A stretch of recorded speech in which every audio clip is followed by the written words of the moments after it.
This episode of Young and Profiting is brought to you by Intuit, the maker of TurboTax and QuickBooks. If you're looking for a flexible career opportunity that lets you help others while building your own path, Intuit is inviting YAP Gang to join its world-class network of tax and bookkeeping experts. Visit intuit.com/expert to learn more or apply now.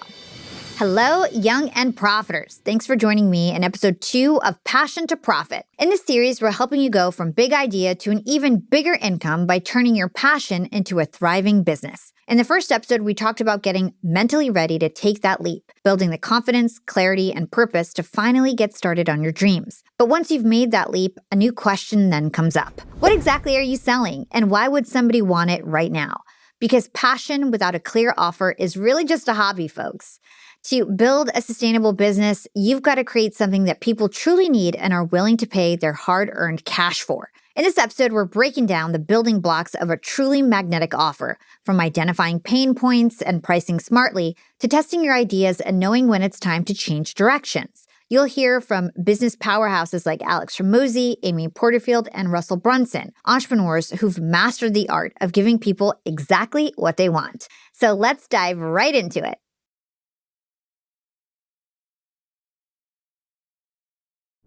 When it comes to building an offer, everything starts with your audience. If you don't know them, you can't sell to them. This goes deeper than just the numbers or the demographics. It's about truly understanding your audience's pain points, their desires, and what they're willing to spend to fix their problems. Because even the best product won't land if it's targeting the wrong market. Now, Alex Hormozi knows this better than most. As the founder of Acquisition.com, he's seen what works and what doesn't. Here's his famous $100 million offer framework for finding the right market for your offer. The first thing is you want to make sure that the people actually want what you have. All right. So typically I express that as pain. They're in some sort of pain. They're suffering some problem that they want to solve. And the bigger the problem that you solve, the more money you make for it. Right. So number one is that they're in pain.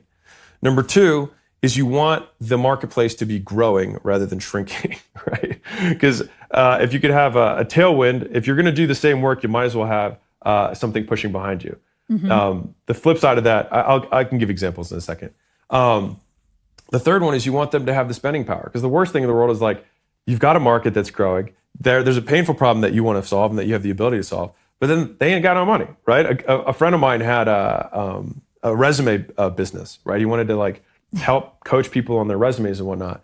And he called me up one day. He's like, "This is brilliant. I'm gonna make all this money." And it turned out, he was like, "Dude, they're all broke. They're all on unemployment." Now, you could make the argument that helping people with a resume inherently is not bad, but he had picked the wrong market to serve. If he had helped corporate executives get raises, he probably would have made a lot more money, right? But he was picking unemployed people to help them get a job rather than helping people get a better job, right? Yeah. Tiny difference. But the lever on how much money you can make serving different audiences is the name of the game. The reason many of the Fortune 500 companies are enterprise, like Salesforce, they're enterprise, well, they've gone down market now, but they built their value on the fact that they served very expensive customers, $1 million, $2 million, $10 million a year contracts. And it's because you get to charge based on the value of their business, not yours. And that's one of the beautiful things about this. After you've zeroed in on your potential market, your next move is to figure out what they're already buying and how you can serve them even better. That means diving into your niche, studying the competition, and getting crystal clear on the problem you are uniquely positioned to solve. Amy Porterfield is a top online marketing strategist who has helped thousands of entrepreneurs build winning offers. In this clip, she shares how to research, refine, and position your offer for a real impact.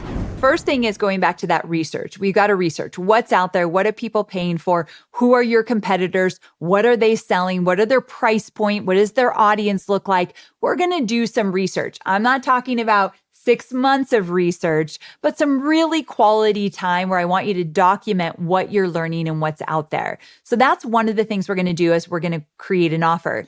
But once you start to sit down and put together your offer, you need to really pinpoint the challenge you are solving or desire you're meeting, but it's usually a challenge or a pain point. So I want you to have a statement at the top of a Google Doc where you're taking your notes. This is the challenge that I am solving. These are the results that I am promising. Now, this is very clear because when you start to create whatever it is you're going to put together, it always comes back to, but is this true? Whatever I just put together, Is it going to solve this problem? Whatever I just put together, is it going to meet that challenge where my students are at, or clients, or our customers right now? It's one thing to do your homework and spot a need, but it's another to truly understand how your audience wants that need solved. And that clarity, it only comes when you start asking the right questions and paying attention to what your audience is telling you. And I learned this firsthand early on in my journey. I noticed that listeners and my social media followers were connecting with my show in ways I hadn't expected. They kept asking me for advice to grow on LinkedIn, for example. And so I put out a LinkedIn masterclass, I adapted, I pivoted, and that's how the YAP Academy was born, which has generated over $1 million in course revenue. So whether it's through one-on-one conversations or deep audience research, it's this kind of feedback that's gold. And nobody understands the power of a well-asked question better than Cal Fussman, legendary interviewer and host of Big Questions. He explained to me why asking your customers the right questions can unlock game-changing insights. Let's say I'm an entrepreneur selling something. What's the most important thing to me? Knowing what my customer or would-be customer is thinking. I mean, there's nothing more important. Like, you can have the greatest idea in the world. If there are no customers that want it, it's not going to fly. So just asking your customer or potential customer or anybody that you're talking to about the thing that you are trying to create or that you're selling, to get a gauge on whether they would be interested in purchasing it, or whether they know somebody who'd be interested in purchasing it. I mean, that's the bedrock right there.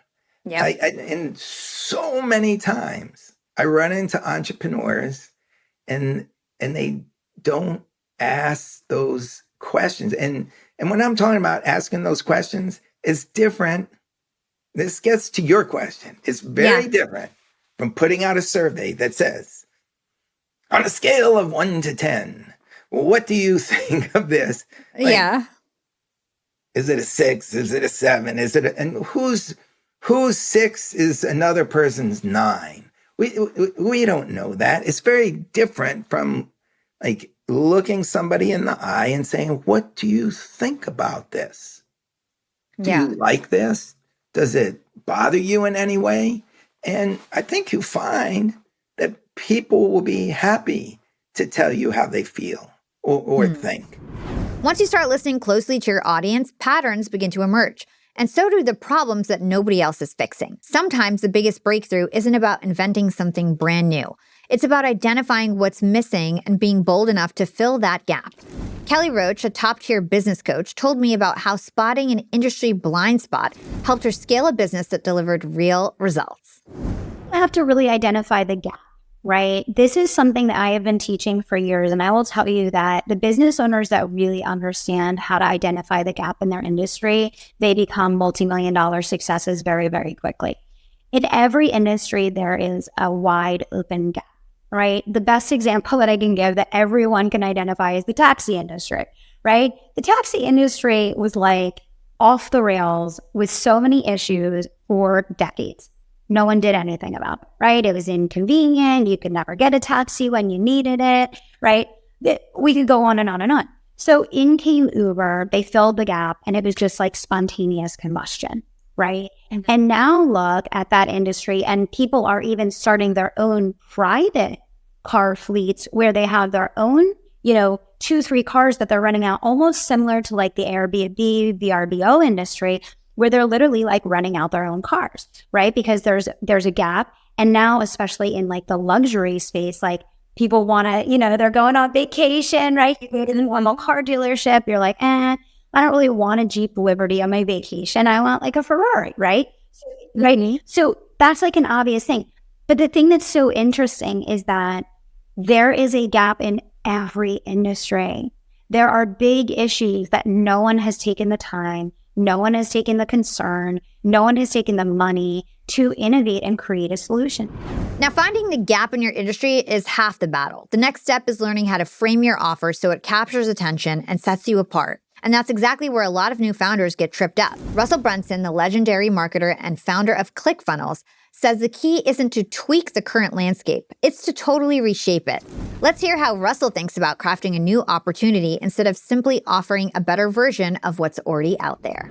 New opportunity is basically looking at something saying, look, I know you've tried this in the past and you failed, and it's not your fault. It's because of the system you were using was broken. I have something that's a new opportunity that's different, that's not a better way to do that. It's a different way to do that. And I think about like some of the great inventions of all time, like Steve Jobs, when his prolific, him on stage. This is when music was out, the people had CDs and stuff. And he could have came out and said, hey guys, I figured out a better way to do CDs. Now your CDs don't hold 10 songs, it holds 100 songs. But he didn't do that. He stood there in front of the entire world and said, look, this is how you carried your music in the past, CDs, but we're getting rid of CDs. I'm throwing them out the door. This is a broken system and I have a new opportunity. And boom, he pulls out the iPod, 1,000 songs in your pocket. It wasn't a better way to do CDs. It was a new opportunity, a new thing.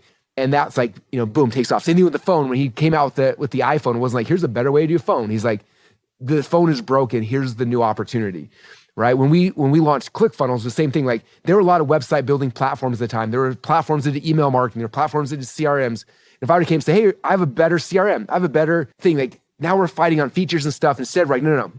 We have something that's completely different than you guys ever thought about. We have a platform that builds this new thing called funnels. And like it's a new opportunity, which is why I think it took off 10 years ago as fast as it did, because we introduced a new opportunity. Now, I want to repeat what Russell said here. He said, standing out gets you noticed, but delivering value is what keeps people coming back. If you really want your offer to land, don't start out by asking for money. Start by proving out your value. And that's exactly what I did with Young and Profiting Podcast. I spent over 2 years just building my platform, creating consistent content, and growing a loyal audience before I ever brought on a single sponsor, before I ever put out a single course or had a single agency offering. I just focused on connection over cash, trust over transactions, and that foundation became the reason why my audience was ready to buy from me when the time came. That's also the approach that Adam Schafer took when building Mind Pump Media into a multi-million-dollar fitness brand. He had the product ready, but he didn't push for it until people were practically begging for it. Why? Because when you lead with value, your audience doesn't just want what you're selling, they need it. Let's hear how Adam pulled it off. But really it comes down to providing value and practicing that, and then always looking back at yourself first. I mean, just like the other stuff that we talked about, people are so quick to point the finger at the other people, right? The victim, like, oh, well, they can't afford it. Oh, they're not the right customer. Oh, it's like, no, none of us ever look at that like that. Like if something is not working in the business or we're not being successful, it's like, what are we doing? What are we not doing to give that customer enough value that they don't even hesitate to spend that? And that's when we started the podcast, we actually had the product ready to sell. So MAPS Fitness Products is the foundation of what scaled and built this business originally. That's what brought us into the millions of dollars, was the digital programs that we sell online. And we had that before the podcast even started. But we agreed not to sell it until people were begging for something from us. We didn't want to go in and already try and monetize. It was like, let's go first, since we're not media guys, let's go first prove that we can provide so much value on this podcast that it organically grows. We didn't want to spend any money on advertising. We weren't trying to do all the Instagram, social media hacks. It was like, lean into the value thing.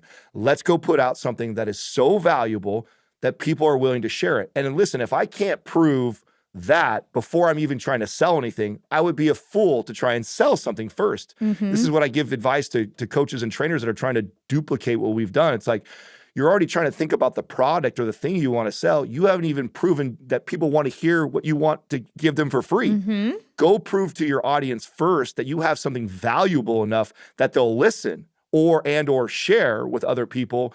Go solve that equation before you figure out your price point of your product or your thing you want to sell, and allow them to dictate what product or what service you come up with.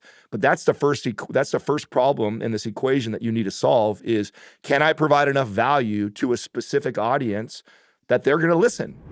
Once you've proven your value like Adam Schafer did, the next step is to turn that value into meaningful impact. Because lasting success isn't just about products sold or downloads counted. It's about trust and building a reputation that lasts. And that only happens when your audience knows you're in it for them and not just for the payday.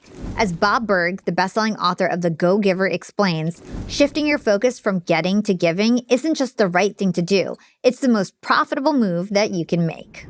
Basic premise of the Go-Giver is simply this, that shifting your focus, and this is really where it all begins, shifting your focus from getting to giving. Now, when we say giving in this context, we simply mean constantly and consistently providing immense value to others, understanding that doing so is not only a more fulfilling way of conducting business, it's the most financially profitable way as well. And not for any way out there, woo-woo type of magical, mystical reasons. It makes very logical, very rational sense. When you're that person, Hala, who can take your focus off of yourself and place it on serving others, on discovering what they need, what they want, what they desire, focusing on helping them solve their challenge and problems, taking your focus off of yourself and making it about helping to bring them closer to happiness, people feel good about you. Mm-hmm. People want to get to know you. They like you. They trust you. They want to be part of your life, part of your business. They want to tell others about you. Now, we would say in terms of go-giver and go-getter, it always depends upon how you define terms, okay? So what we like to say is we love go-getters because go-getters are people of action. Mm-hmm. You know, you're a go-getter as well as a go-giver. You're a person of action, right? And you started in radio. You went into, you had your blog that you had. You led a whole group of teams. As that died down, now you went into something else. You're a go-getter, but you're always providing value to others. You're a go-giver. And so we like people to be both go-getters, people of action, and go-givers, people who are absolutely focused on providing immense value to others. We would say the opposite of a go-giver is a go-taker. And that's that person who feels almost entitled, if you will, to take without having added value to the person, to the process, to the situation. And they tend to be frustrated because they rarely have the kind of sustainable success that they believe they have. Okay, you've asked the right questions, you've shown up with value, and you're building something rooted in real service. But now we come to the point where the real finesse comes in, figuring out your price, your positioning, and whether your offer actually delivers. After the break, we'll dive into how to test your idea in the real world and what to do when things don't go as planned. At YAP Media, we've trusted Intuit products for years. We started with QuickBooks to keep our business finances organized from the ground up, and it's been instrumental in helping us track our growth and manage our finances effectively. And now Intuit is expanding its world-class network of tax and bookkeeping experts for TurboTax and QuickBooks. Whether you're looking to work full-time, part-time, or simply supplement your income, Intuit offers flexible schedules that fit your lifestyle, helping you build a personalized career path on your terms. And you won't be doing it alone. You'll have the support of a credentialed team, plus you'll get free training through the Intuit Academy to build confidence and develop your skills in tax preparation and bookkeeping. This means whether you're already experienced or just getting started in the field, there's a path for you. Intuit's passionate about helping people, customers, and experts alike create meaningful impact through financial clarity. If this sounds like an opportunity that you've been waiting for, head to intuit.com/expert to learn more and apply now. That's intuit.com/expert. Welcome back, everybody. Before the break, we talked about how to build value before asking for the sale. Now it's time to talk numbers, because a brilliant offer without the right price tag, well, that's a missed opportunity. Pricing can feel pretty intimidating, especially when you're starting out, but it doesn't have to be a guessing game. Amy Porterfield is back to break it down. She explains how your early pricing strategy can evolve and how clear expectations can turn casual buyers into lifelong customers. Another part of the offer is the price point. So playing around with the price point is very normal. What I always suggest to my students is let's start a little bit lower and go higher over time. It's very awkward. I know this firsthand, going high and then feeling like you need to bring it down. It's just an awkward thing with the people who paid the bigger amount of money. And I've been there before. Sometimes mistakes are made, but I'd rather see you gradually increase your prices versus having to take them down. So we're going to come up with a price point. Another part of your offer is there a payment plan? So I've had a lot of success over the years with my one-on-one consulting and with my digital courses to offer a payment plan to make it an easy yes for people to get involved, especially when I was a no-name. When no one really knew who I was or what I could offer, making it easier for them to get into business with me with a payment plan always worked out well. So if that makes sense for your offer, I'm all about it. And another part of your offer is the guarantee. So for a digital course, it might be 30 days, 60 days. For consulting, you can kind of play around with what if they're not a good fit? How do they get out of it? Whatever it is that you want it to be, you're the boss. You're the creator. Make sure it feels good to you, but then you've got to communicate it. The only thing that matters is expectations. They are very clear what they're paying for and what they get. So these are some elements that make a really beautiful offer. After you've mapped out your beautiful offer and set a price you feel good about, the next challenge is understanding how that price lands with your audience. Because pricing is not just numbers, it's about psychology. The way your offer is positioned can either create friction or spark impulse. And if your offer feels off, it might not just be the product, it might be your product positioning. That's one reason that Rudy Moore, the investor and entrepreneur behind Moore Capital, suggests that starting small can be the smartest way to unlock bigger wins down the road. Most of our stuff, we actually start at under $100, okay? And there's a big important psychology lesson here.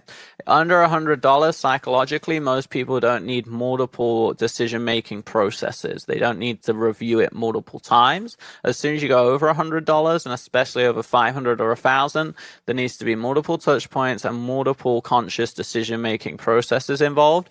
Great way I explain this is, when you're lining up at a CVS, Walgreens grocery store to pay, have you ever saw on the side of the aisle where you're in the line where they say you can buy a TV here for 1,000, and then the other side it's like you can buy a jet ski for 12,000, and then you can buy a new couch for 2,000. No, you never see that. Why? Because it's too expensive to be spontaneous, right? But that's what a lot of people are doing in their ads when they sell to cold traffic. They're saying, hey, buy this $12,000 jet ski. It's like, I'm bored at work looking at my, friends' photos. I'm not ready to buy a jet ski.